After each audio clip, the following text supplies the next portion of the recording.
Tokrat v občinskem informatorju. Žrtev množičnega pretepa v Mariboru v kritičnem stanju, policisti iščejo očividce.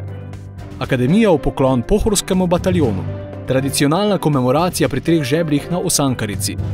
74. obletnica Zidanškove brigade. Ruše letos so številne investicije. Mariborskim športnikom novi fitnes v dvorani Tabor.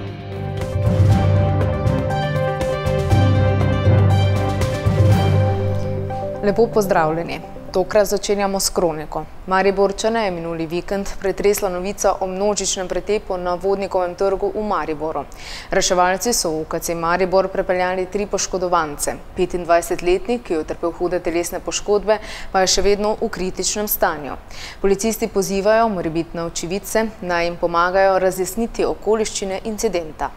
V noči iz nedelje na ponedeljek se je zgodilo več pretepov na različnih lokacijah po Mariboru.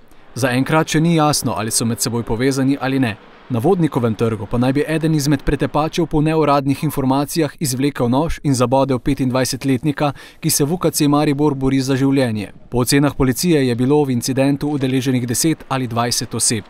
V pretepu je ena oseba utrpela posebno hude telesne poškodbe in je v tem trenutku še vedno v kritičnem stanju.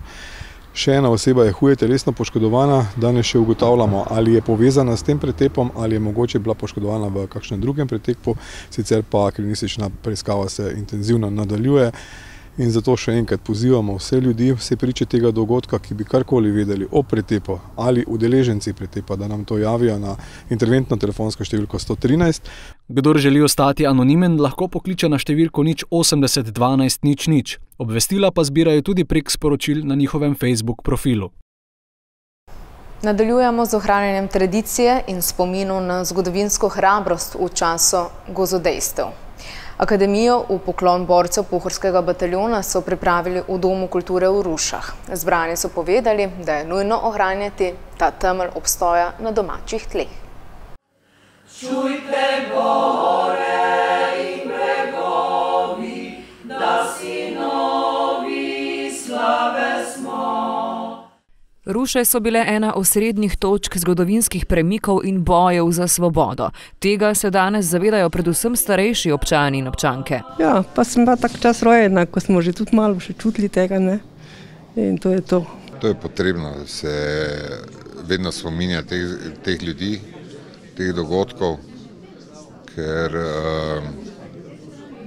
danes, ko se nekateri tudi hočejo spreminjati tole zgodovino, je potrebno še toliko bolj poudarjati te stvari, te dogodke.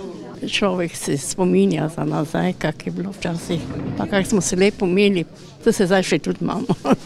Danes težo zgodovinskih dejstev na mlajše rodove skušajo prenašati člani Združenja borcev za vrednote narodno-osvobodilnega boja. Oni pripravljajo akademijo in oni skušajo podučiti mlajše generacije, naj ne pozabijo na svoje predhodnike. Jaz osebno pa mislim, da moramo dejansko vseeno skrbeti, čeprav zadeva upada, prav je, da se širi, da se seznanja mlajše generacije in da vseeno nekateri še vztrajamo in se trudimo, da skrbimo za vsa ta obeležja in da spomnimo na to, kaj vse se je zgodilo, da smo prišli do tega, kar imamo danes. Mislim, da je vsak Rušan, jaz absolutno sem lahko na to ponosen. Dali so vse, kar so imeli, kar so zmogli, celo sebe. Od časa, ko so se žrtvovali za mir in svobodo njihovih potomcev, je minilo 75 let. 41 leta so dali glavo v torbo, pa šli boj proti taki močni nemški mašineriji, kot je bila. 43 leta pa padli, se pravi, so dali na oltar domovine to, kar je največ vredno svoje življenje. In takih je bilo tu na Pohorju kar v tem bataljonu 69. Brez njih vprašanje, če bi danes živeli na svoji zemlji. Jo cenimo dovolj, da bi jo danes enako srčno branili.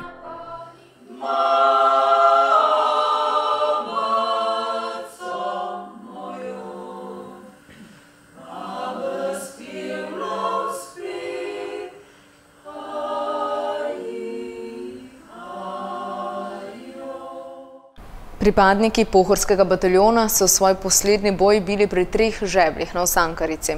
Tam se je letos ob 75. obletnici padca bataljona po prvih ocenah zbralo okoli 1500 ljudi.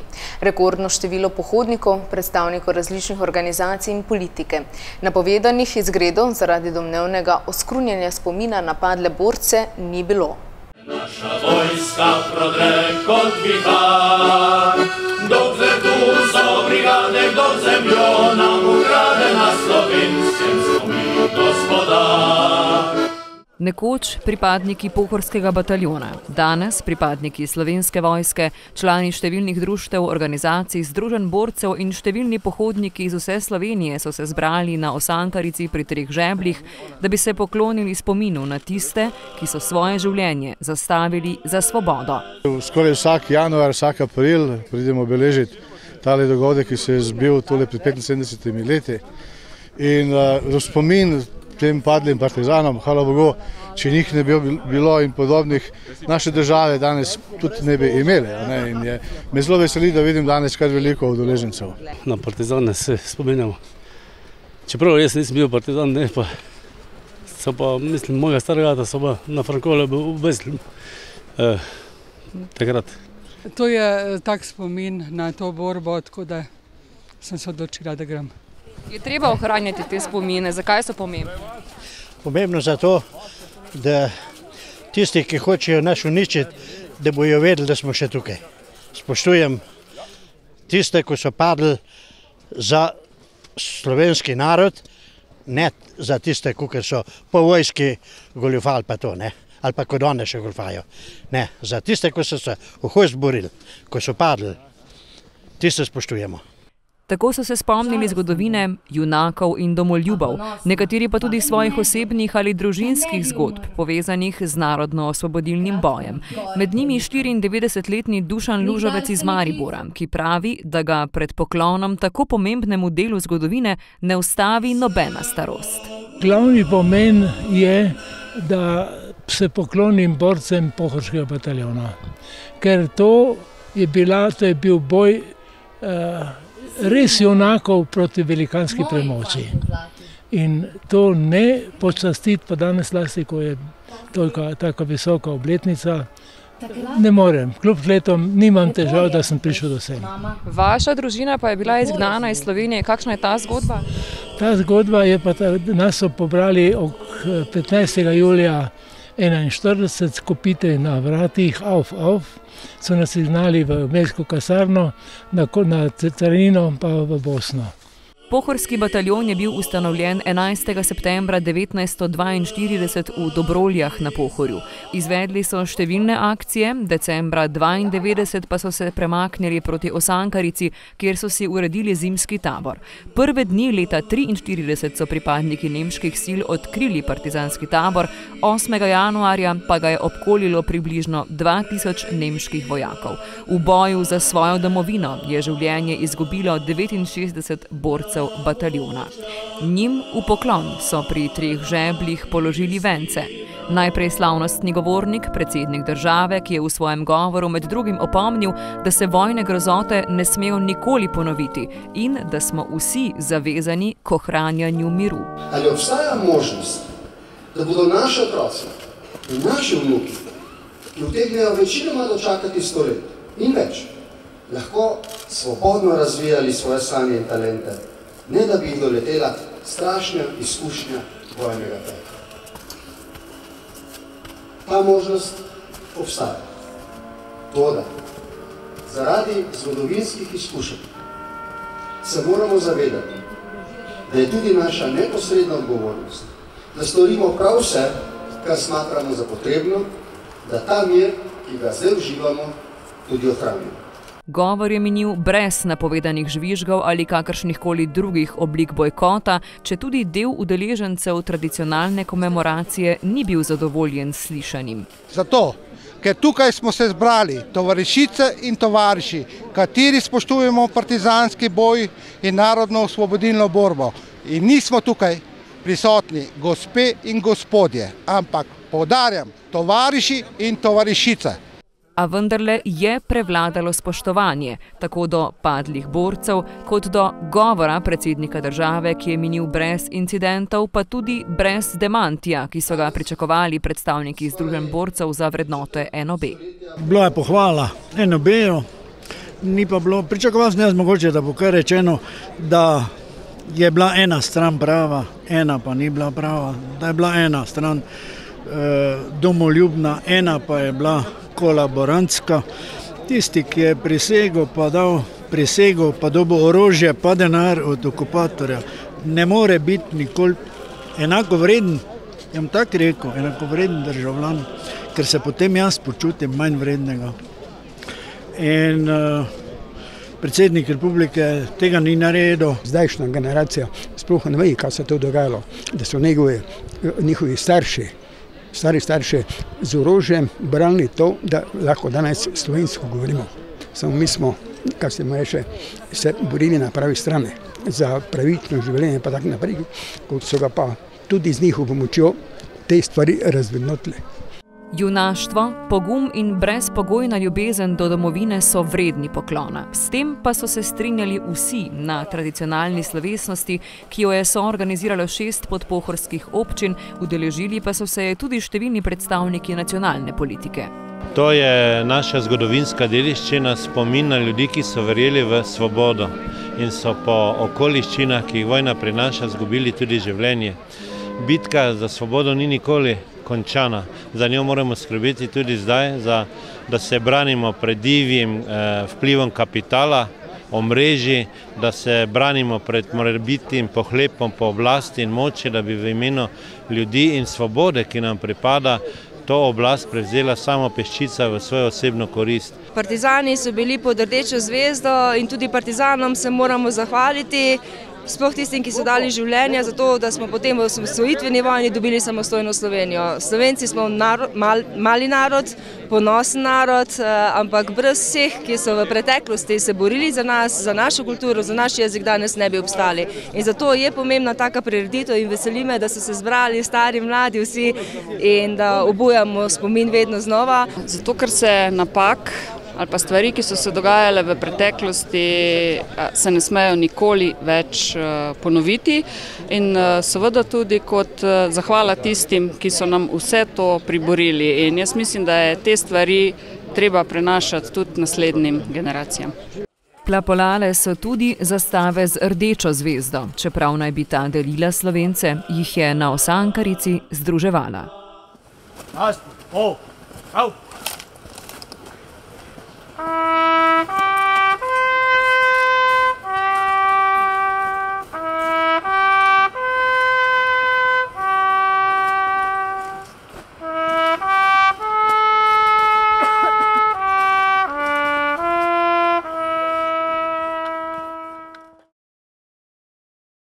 Po padcu pohorskega bataljona so se 8. januarja 1944 v boj podali pripadniki Zidanškove brigade.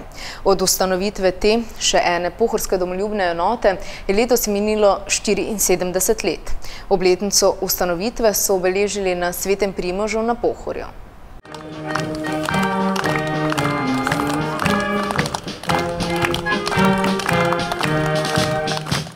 Dvajset praporščakov, predstavnikov različnih organizacij in društev je stopilo pred spomenik na Svetem Primožu na Pohorju. Tamkajšnji prebivalci in obiskovalci iz drugih krajev spoštujejo lokalno zgodovino. Obuditi spomine, to zgodovino prenašati vsem nam mlajšim in pa na mlajše rodove, se mi zdi strašno pomembna. Torej pomembna današnja prireditev, ki je obudila vendar spomin na to preteklost. Seveda, to je dobro za mlajše generacije, da se spomnimo, kaj so prestali naši starši oziroma detki, babice, in to je dober spomin za mlajši rod. To je pomembno tako za nas, kot za našo mladino nazaj. Jaz sem sicer 91 let bil v tej brigadi tudi, da rad pridem sem. Na kraj, kjer je ustanovitev Zidanškove brigade leta 1944 po padcu Pohorskega bataljona domačine in domoljube ponovno opogumila za boj za svojo zemljo. Spomin na takratno zgodovinsko dogajanje ter na vrednote poguma, enotnosti in junaštva so ponovno obudili s tradicionalno slovesnostjo. To je eno sporočilo, bi rekel, ljudem zdaj, ki verjetno ne vemo in se ne zavedamo tistih časov, da so bili težki sploh za tiste, če govorimo prav o Zidanškovi brigadi, ki so takrat ustanovili brigado. Bila je odločitev, ki je verjetno marsikomu spremenila celi potek življenja. Se pravi, na kocko so postavljali, bom rekel, od sebe, svojega življenja, družine, vseh njihovih najbližjih in da so se odločili za odhod v partizane, ker je bilo takrat zelo, zelo negotovo. Ohranjamo vrednote, ki so bile, torej letos že 74. proslava v spomin na Zidanškovo brigado, ki je prav tukaj 8. januarja pričela svojo zmagovalno pot. Lokalno se zavedamo, spodbuditi zgodovino in prenesti ta dejstva na mlajše rodove. Tudi zato so nepogrešljivi del kulturnega programa slovesnosti pripravili učenci osnovne šole Vuzenica. Sini moji, moji fantje zlati, krila bi vam morala ob rojstvu dati, krila in roke, mogočne kot so hrasti, ki nad vami zršuje. Pa sem dala vam le eno srce, a tega iz prs izrujte in viharjem ga darujte. Od tradicije k novosti. V občini Ruše načrtujejo nove investicije. Občinski proračun so potrdili konec lanskega leta. Ena od prioritet pa bo obnova stavbe, v kateri je Dom kulture. Občinski svetniki in svetnice so proračun v skupni višini 7,4 milijona evrov sprejeli še pred novim letom 2018, v katerem naj bi se zvrstile investicije. Najprej naj bi dokončali obnovo na pokopališču v Rušah. Uredili smo kanalizacijo, vse odvodnjavanje meteornih vod, to se pravi utrditev same ploščadi, tako da zdaj čez zimo se to lepo vsede, umiri zemlja, podlaga in potem nadaljujemo z delom.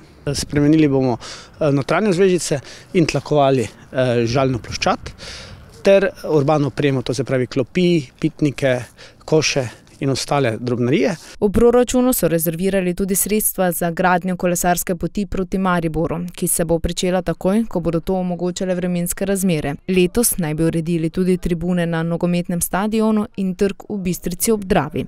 Bistvena projekta, ki so jih precej časa čakali krajani, pa sta Dom kulture in Dom starostnikov. Obnova kulturnega doma ima več faz, to se pravi sama zunanjost, fasada, potem strojne inštalacije in notranjost.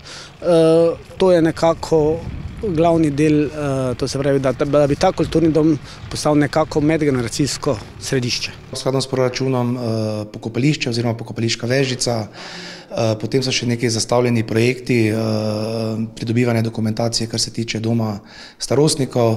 Območje upravne enote Ruše je namreč edino v Sloveniji, ki še nima doma starostnikov. Gradili naj bi ga skupaj z mariborskim domom Danice Vogrinec, saj ta že ima koncesijo, ruška občina pa naj bi prispevala zemljišče.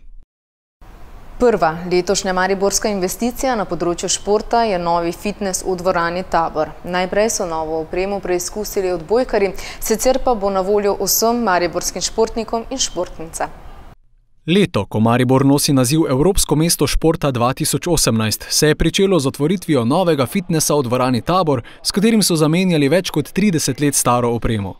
Dokupili smo 9 trenažnih velikih naprav za velike mišične skupine, proste klopi, olimpijske uteži z gumijastimi utežmi, skratka 73.000 evrov je stal nakup, 70% od tega je za ta fitnes namenila mestna občina Maribor, 30% pa fundacija za šport. Novo opremo so prvi preizkusili odbojkarji, ki jim vadba v dvorani Tabor predstavlja vsakodnevno opravilo.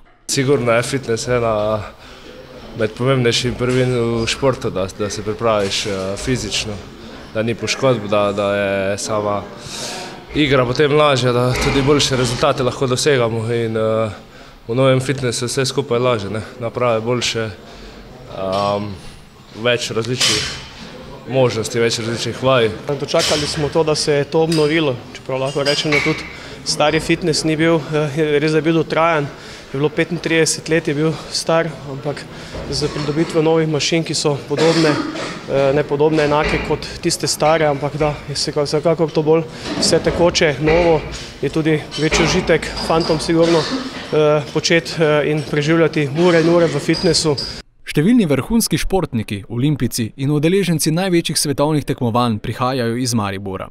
Številni so svojo športno kariero pričeli v objektih, ki so dolgo čakali na obnovo, sedaj pa so na mestni občini Maribor pričeli z uresničevanjem obljub posodobitve športnih objektov. Uspeli smo na razpisu Fundacije za šport, preostali denar, torej večino smo pa premaknili iz mestnega proračuna. Kakšni so še načrti zdaj v prihodnje? 2018 je prišlo. Zdaj za dvorano Tabor želimo ohraniti aktivno gradbeno dovoljenje. V ta namen smo lotili enih manjših sanacij, enih opornih zidov. Potem pa je dvorana Tabor tudi del načrta energetskih sanacij, ki jih bi radi začeli v letošnjem letu z javno-zasebnim partnerstvom. Temeljita obnova, nekoč najbolj sodobno športne dvorane v času Jugoslavije, bo torej potekala po več fazah. Se pa zaradi evropskega naziva v letošnjem letu mariborskemu športu obetajo boljši pogoji. Leto, kjer bomo poskušali dodatno promovirati Maribor kot športno destinacijo, v okviru turističnih prihodkov je okoli 40% prihodkov z področja športnega turizma, tako da Maribor se prijema v Evropi kot športno mesto. Prepoznan kot trening center in lokacija mednarodnih prvenstev. Uradna slovesnost ob prevzemu naziva Maribor Evropsko mesto športa 2018 pa bo 24. januarja, ko v mesto prihaja slovenska olimpijska bakla.